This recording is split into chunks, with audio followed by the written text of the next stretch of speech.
Very good idea, Xavier. And, well, we tend to change the outline of programs, and it would be a good idea to have an overview after the newsreel, but we'll look into that and we'll get back to you and to the rest of the listeners that may request it. At the same time, about the quiz games, well, from year to year, we tend to change program structuring, and it is not always up to the English section. We actually have to work with about 11 more sections, and we have to coordinate, and there are many ideas. In any case, we will send your ideas up the line, and we hope something comes out of it. Thank you very much for your suggestions. And keeping it close to home, not that close, but fairly close, we have our good friend Simon Rudd from England, from Manchester, who wrote to us on May the 23rd. And he writes, very upliftingly, "Great to have caught you. I wasn't able to have picked you up tonight, but I shall try to have another go tomorrow, during the day maybe. English culture in the media has gone completely insane since Brexit, so it's always good to try travel radio instead. I usually pick you up around 9.7 megahertz. So I shall try again. Your ever friend, yours, Simon from Manchester, the UK." Well, Simon, that was a great message, even though you didn't manage to catch our programs. But we're happy that you're trying again, and we hope it's going to be worth it. And I'm sure it will. And by the way, as far as I'm concerned, this is the first time we are called Travel Radio, which sounds excellent. Thank you very much for your remarks, and we hope you're successful in getting your reception. Bye now.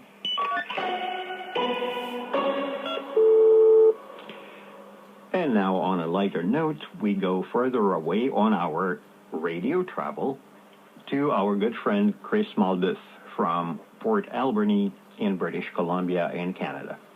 And he writes, "Dear Radio Romania International, hope the week is going well.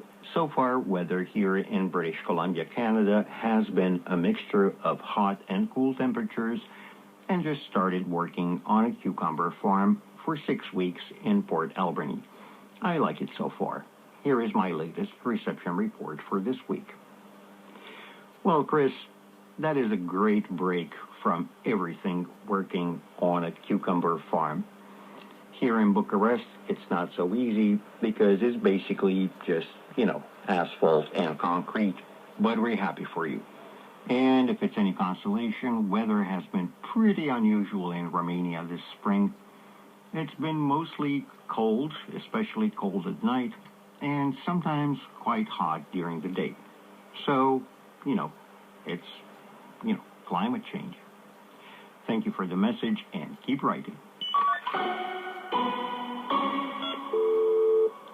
The next message was slightly surprising, but we were glad to receive it. And we'll let it speak for itself. Our listener writes, "Hello, my name is Eugene. I'm from Moscow. Today I tuned into your shortwave broadcast and listened to a half-hour program in English. My hobby is listening to various programs on shortwaves. I love that I can hear broadcasts from all over the world so easily. This is amazing. You started your program with news, you talked about salaries, about the economic situation in Romania and the European Union, about finances. You talked about the fact that the President of Germany visited Romania. Sports news was also on the show. Then the news from the Republic of Moldova. Then there was a program for tourists about the city of Alba Iulia. At the end, there was a report about a student who compares the education system in the United Kingdom and Germany. And following is my report." Well, Eugene, thank you so much for writing to us, especially in these times of so much tension.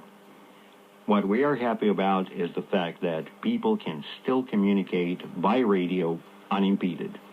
And thank you very much for your report, and we look forward for more from you from Moscow.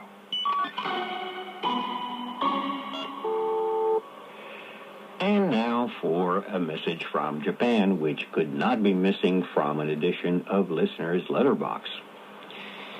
Our good friend who signs himself on Facebook as Kitakyushu writes, recently, not only English broadcasts, but also programs in other languages such as Romanian, Russian, and Arabic were heard well.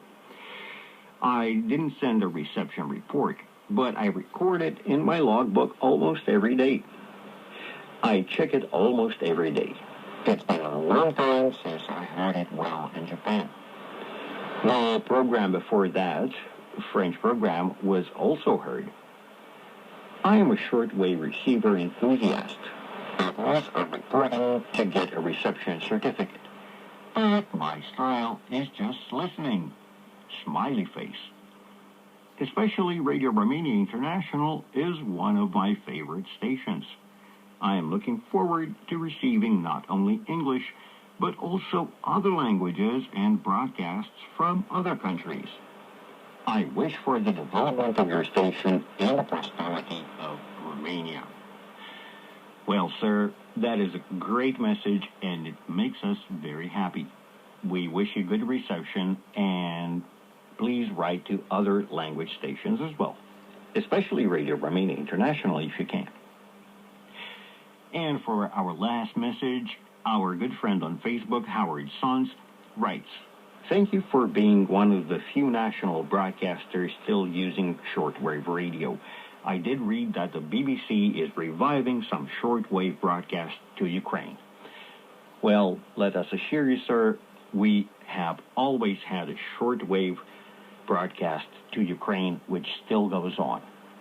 Thank you very much for your message. This is all the time we have from Radio Romania International in Bucharest. It's all 73s.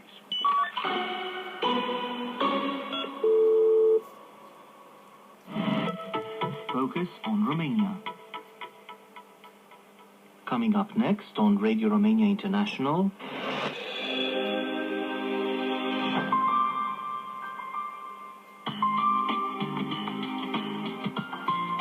Simply Folk.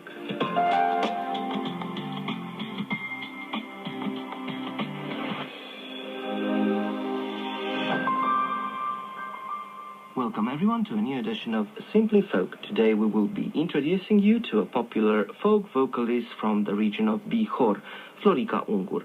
Let's